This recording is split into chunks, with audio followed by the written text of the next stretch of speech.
बहुत बहुत समय पहले की बात है। सृष्टि का आरंभ हुआ ही था। ब्रह्मा जी के पुत्र थे दक्ष प्रजापति। उनकी पत्नी प्रसूति से कई कन्याएं उत्पन्न हुईं और उनमें सबसे छोटी, सबसे प्यारी कन्या थी सती। सती बचपन से ही असाधारण थी। उसकी आंखों में भक्ति का तेज था। वो दिन रात केवल एक ही नाम जपा करती, महादेव महादेव। उसके हृदय में ये संकल्प था कि उसका जीवन साथी केवल शिव ही होंगे। समय बीता और देवताओं की इच्छा से वही हुआ। सती का विवाह भगवान शिव से हुआ। कैलाश पर्वत पर शिव सती का जीवन आनंद और तपस्या से भर उठा। लेकिन पिता दक्ष के मन में अहंकार था। उन्हें शिव का वेश, उनका भस्म धारण, नागों का आभूषण पसंद न था। वे सोचते, मेरी पुत्री का पति ये कैसा योगी। कुछ समय बाद दक्ष ने एक विशाल यज्ञ का आयोजन किया। उसमें सभी देवताओं और ऋषियों को आमंत्रित किया गया, लेकिन शिव और सती को निमंत्रण नहीं दिया गया।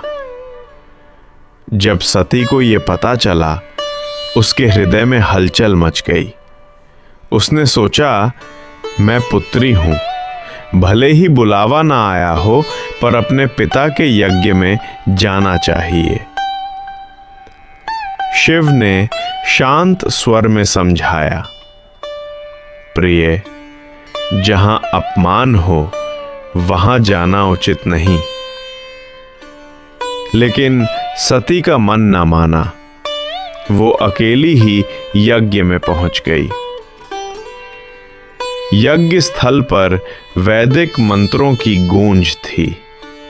देवताओं की भीड़ थी, पर स्वागत में किसी ने एक शब्द भी ना कहा।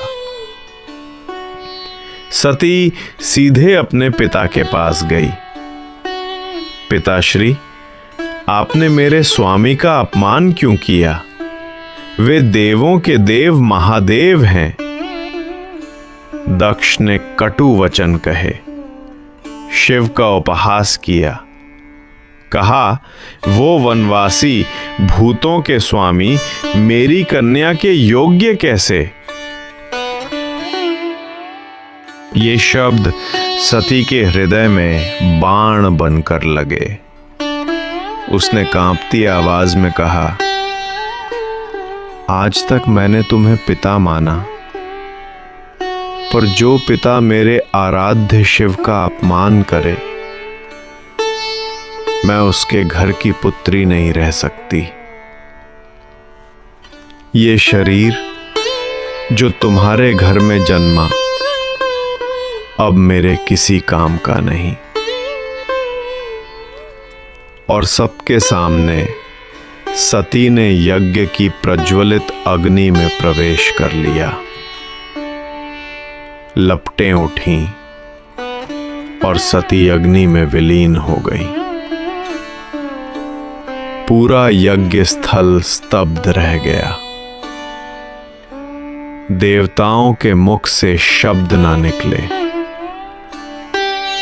जब ये समाचार कैलाश पहुंचा, शिव का क्रोध ज्वालामुखी की तरह फूट पड़ा। उन्होंने अपनी जटाओं से एक केश उखाड़ा, धरती पर पटका और प्रकट हुए वीरभद्र और भद्रकाली। उन्होंने यज्ञ स्थल तहस नहस कर दिया। दक्ष का सिर काट दिया। देवताओं में भय व्याप्त हो गया। बाद में देवताओं की प्रार्थना पर शिव ने दक्ष को क्षमा किया। उसका सिर बकरे का लगाकर पुनः जीवित कर दिया।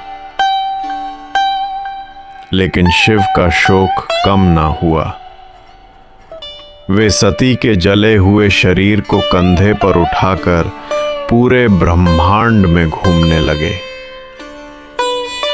तब विष्णु ने सुदर्शन चक्र से सती के शरीर के टुकड़े कर दिए। जहां जहां वे गिरे वहां वहां बने शक्ति पीठ। आज भी वे स्थान शक्ति की उपासना के प्रमुख केंद्र हैं। समय बीतता गया। सती का त्याग और बलिदान संसार में अमर हो गया। उसकी शक्ति ने 52 शक्ति पीठों में प्रवेश किया और पूरी पृथ्वी में देवी का प्रकाश फैलाया।